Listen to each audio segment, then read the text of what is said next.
If this were an incredible department, as you say, would you be here right now? You know, I think if you go to any major city police department in the country, we have challenges.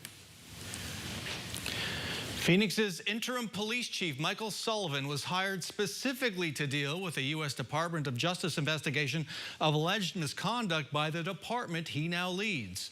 Sullivan has experience working with the DOJ as a top police official in Baltimore. He's been on the job here since October. Last week, I sat down with Sullivan for one of his first wide-ranging interviews since his hiring. He shares his take on the surge in police shootings, the future of the federal investigation, and Phoenix PD's culture. This is an edited version of our conversation. Let's talk about the news of the week. 9 police shootings in the first 11 weeks of the year. That will be on pace for a record. What's going on?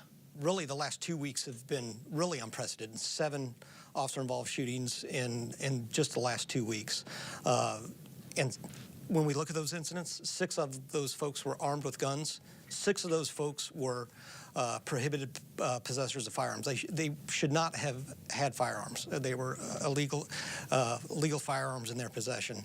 And they actually produced or pointed them at our officers. A new study suggests that one of the reasons we're seeing this is Arizona's lax laws on guns. Do you think we need some kind of gun reform to at least keep guns out of the hands of felons? You know, I've been in conversations with County Attorney Rachel Mitchell and the ATF SAC, Brendan Iber, about what we can do. You know, I think we have to use the tools that are out there right now. And I believe we can use those tools to hold people accountable. We need to. We need to hold prohibited possessors, people that shouldn't have handguns. When we catch them with handguns, need to hold them accountable, because not only in these situations, but we find in homicides and non-fatal shootings and even victims of those crimes, that is a common thread that we see over and over and over again, is they are folks that shouldn't be possessing guns. How about at the front end, finding a way to prevent them from possessing weapons? You know, there are thousands and thousands, millions of guns in this country. And when we talk about preventing guns getting into criminals' hands, it's, you know, they're criminals. They are getting these guns illegally to begin with. You know, I think enforcing the laws that we have on the books, and if legislators and policymakers decide that they give us different tools, we'll use those tools, but we'll use the tools that we have today. You were brought in because of your experience with DOJ investigations in past job. How much of your time is being consumed by that investigation? There's definitely a portion of my day that is spent every day. As a matter of fact, this morning, I spent some time already discussing the investigation and what we can expect. We expect the Department of Justice to be here in April for an on-site visit. And, you know, it is something that we consistently work on, but it's not what we're here for. We're here to prevent and control crime and provide justice to the citizens of Phoenix. That's what the majority of my time is spent towards, and that's what I will continue to focus on, because that's why we exist as a profession. When and how will that investigation end? That's a good question for the Department of Justice. You know, I would be ready for it to be over today and see what the results of their investigation are, but it's not going to change what we do every single day. Talk about staffing levels. We're hearing that many desk officers are being moved out into the street. How is that affecting your ability to protect the people of Phoenix? Well, I can tell you this time last year, we were not in a good state. The level of hiring and attrition was not good. We lost over 100 officers last year. What we've seen is an increase in hiring in the last several months. We've hired classes of over 30 officers. We've seen the staffing level of the department stabilize since I've been here for the last 7 months. We've seen the classes increase, and we've seen attrition decrease. So that's a good thing.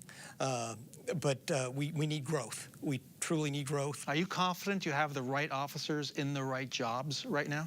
I wish I had 3,000 officers out there instead of, 2,600 or nearly 2,600, because we could do a lot of different things.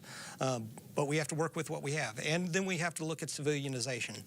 We brought in a number of civilian investigators. We're hiring more right now. We're getting smarter with the way we deploy our officers and using resources differently. We have to think differently today in the situation we're in. 12 News did a report yesterday on the 27th Avenue corridor. That project began before you arrived. How satisfied are you with its success in reducing crime and violent crime in that area? I'm never satisfied until there's no crime. So we're going to continue to work every single day. This is never-ending work that goes on.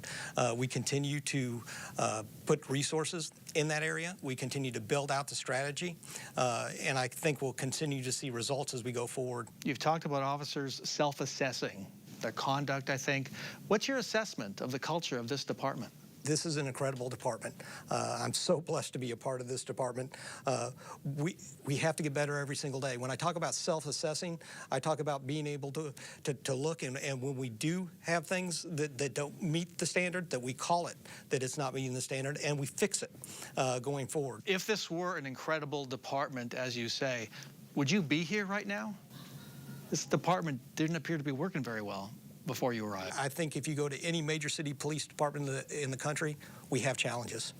But I can tell you that people come to Phoenix to see the way we are doing certain investigations. We are held up as a model of the homicide investigations we did. We just went to Miami and Tulsa for some national conferences where they asked the folks asked us to present what we're doing here in Phoenix. Certainly, anybody can get better, and we're going to work to do whatever we can to get better every single day.